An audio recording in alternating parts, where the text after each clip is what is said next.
अभी एक मौलवी साहब का बड़ा अच्छा वीडियो मैंने देखा, बिहार के दरभंगा का वीडियो। मौलवी साहब निकाह पढ़ाने गए, देखा वहां बैंड बाजा बज रहा है, बारात आई है, बैंड बाजा बज रहा है। मौलवी साहब ने सबके सामने कहा कि जिस निकाह के प्रोग्राम में नाच गाना हो रहा हो, बैंड बाजा बज रहा हो, उसमें मैं निकाह नहीं पढ़ाऊंगा।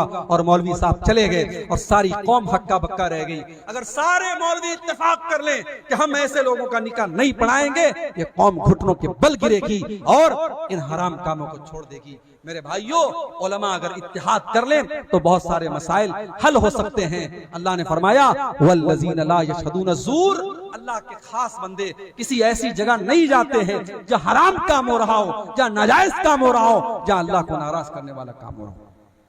व इज़ा मर्रू बिल्लग़्वी मर्रू किरामा, और जब किसी ऐसी चीज के पास से उनका गुजर होता है जो हराम है, जो नाजायज है, जो लग़्व चीज है, तो वहां से वो शराफत से गुजर जाते हैं। आप सड़क पे जा रहे हैं और किसी हीरोइन का पोस्टर लगा हुआ है, उसने आधे अधूरे कपड़े पहने हुए हैं। अब आप अपनी नजर को बचा के चले जाइए, आपके चाहने से वो पोस्टर तो हटेगा नहीं।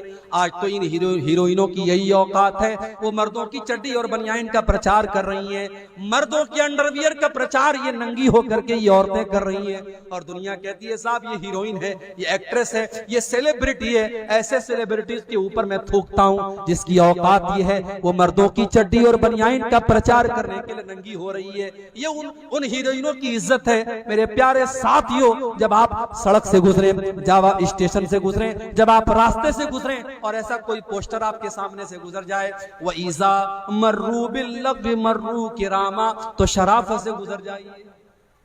फेसबुक आप चला रहे हैं, अच्छी अच्छी बातें फेसबुक पर आ रही हैं, अब नीचे रील्स आ गई। अब रील्स में नाच गाना भी आ रहा है, बेहुदा चीजें भी आ रही हैं, गंदी चीजें भी आ रही हैं, और आप टुकुर टुकुर टुकुर टुकुर देख रहे हैं। देखो मत भाई, आगे बढ़ो, उसको स्किप करो। वइज़ा मर्रू बिल्लग़्वी मर्रू किरामा। ये फेसबुक की दुनिया, ये सोशल मीडिया की दुनिया, ये अच्छी चीजें भी और गंदी चीजें भी, अब ये आप पर डिपेंड करता है कि आप अच्छी चीजों में अपना टाइम लगाते हैं या गंदी चीजों में अपना टाइम बर्बाद करते हैं। व इज़ा मर्रू बिल्लग़्वी मर्रू किरामा, अल्लाह के खास बंदे उन लग़्व चीजों के पास से, उन नाजायज चीजों के पास से शराफत से गुजर जाते हैं। जानते हो, जब हम मोबाइल चलाते हैं ना तो तीन चीजें हमारी काम करती हैं। एक तो उंगली से हम टच करते हैं, उंगली काम करती है, और एक आंख से देखते हैं, आंख काम करती है, और एक कान में ईयरफोन घुसेड़ लेते हैं। ईयरफोन या उसको क्या बोलते हैं, एयरपॉड और हेडफोन, क्या क्या होता है वो हम कान में लगाते हैं। तो कान काम करता है, आंख काम करती है और उंगली काम करती है, और यही तीनों चीजें क़यामत के दिन गवाही देंगी। अल्लाह फरमाता है हत्ता इज़ा मा जाऊहा शहीदा अलैहिम समउहुम व अबसारुहुम व जुलूदुहुम बिमा कानू यअमलून। क़यामत के दिन तेरी आंख तेरे खिलाफ गवाही देगी, तेरे कान तेरे खिलाफ गवाही देंगे, और तेरे बदन की चमड़ी तेरे खिलाफ गवाही देगी। व क़ालू लिजुलूदिहिम लिमा शहिदतुम अलैना क़ालू अंतक़ना अल्लाहुल्लज़ी अंतक़ कुल्ल शै। और इंसान कहेगा अपनी चमड़ी से तू कैसे बोल रही है, और इंसान की चमड़ी कहेगी कि आज अल्लाह ने हमको बोलना सिखाया है और हम तेरे पोल खोलेंगे, हम तेरे करतूत खोलेंगे। तू उंगली से क्या क्या टच करता था, क्या क्या खोलता था, तू मोबाइल की स्क्रीन पर क्या क्या देखता था, तू कानों से क्या क्या सुनता था। कान गवाही देगा, आंखें गवाही देगी, और हमारी स्किन गवाही देगी। इसलिए मेरे भाई, मोबाइल का इस्तेमाल बहुत एहतियात के साथ करो। अल्लाह के खास बंदे जब किसी लग़्व चीज के पास से गुजरते हैं तो शराफत से गुजर जाते हैं। वल्लज़ीना इज़ा ज़ुक्किरू बिआयाति रब्बिहिम लम यख़िर्रू अलैहा सुम्मन व उम्याना।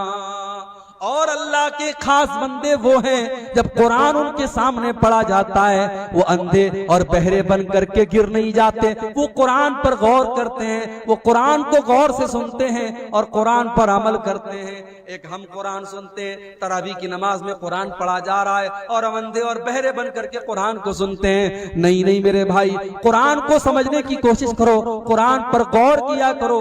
आज हमारे दिलों पर ताले पड़ गए, आज हमारे दिल लॉक हो चुके हैं। और दिल का पासवर्ड क्या है और दिल के लॉक को खोलने की चाबी क्या है? कुरान कहता है अफला यतदब्बरूनल कुरान अम अला कुलूबिन अक़फ़ालुहा। कुरान पर गौर किया करो, कुरान पर गौर करोगे, कुरान पर विचार करोगे, कुरान को समझने की कोशिश करोगे तो तुम्हारे दिल के ताले खुल जाएंगे। आज हमारे दिल लॉक हो गए, तकरीरें हो रही हैं, जलसे हो रहे हैं, जुमा के खुतबे हो रहे हैं, दिल का ताला नहीं खुल रहा है। क्यों? क्योंकि दिल का लॉक तो कुरान में है, दिल का पासवर्ड तो कुरान में है।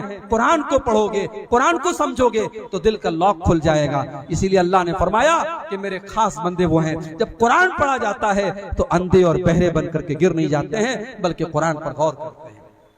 और आखिरी चीज, वल्लज़ीन यक़ूलून रब्बना हब लना मिन अज़वाजिना व ज़ुर्रिय्यातिना क़ुर्रत अयुन वजअलना लिलमुत्तक़ीन इमामा। और अल्लाह के खास बंदों की आखिरी पहचान ये है, वो अल्लाह से दुआएं किया करते हैं, ऐ हमारे परवरदिगार, ऐ हमारे रब, तू हमारे बीवी बच्चों को हमारी आंखों की ठंडक बना दे। बीवी अच्छा कपड़ा पहनती है, शौहर खुश हो जाता है, बच्चे अच्छा कपड़ा पहनते, शौहर खुश हो जाता है। मगर वो यहाँ मुराद नहीं है। आपकी बीवी आपकी आंखों की ठंडक कब बनेगी? जब फजर की अजान हो जाए और आप सो रहे हैं और बीवी आपको बड़े प्यार से उठाती है और कहती है उठ जाओ, फजर की जमात होने वाली है, नमाज न छोड़ो। आप सिगरेट पीते हैं, आपकी बीवी आपसे कहती है सिगरेट छोड़ दीजिए वरना मैं आपसे मोहब्बत करना छोड़ दूंगी। आप अपनी बीवी के लिए सिगरेट छोड़ देते हैं, अपनी बीवी के लिए आप नमाज की पाबंदी करने लगते हैं। जो बीवी आपको अल्लाह के साथ आपका रिश्ता मजबूत कर दे, जो बीवी आपके गलत कामों से आपको रोकने लगे, वो बीवी आपकी आंखों की ठंडक बन जाती है।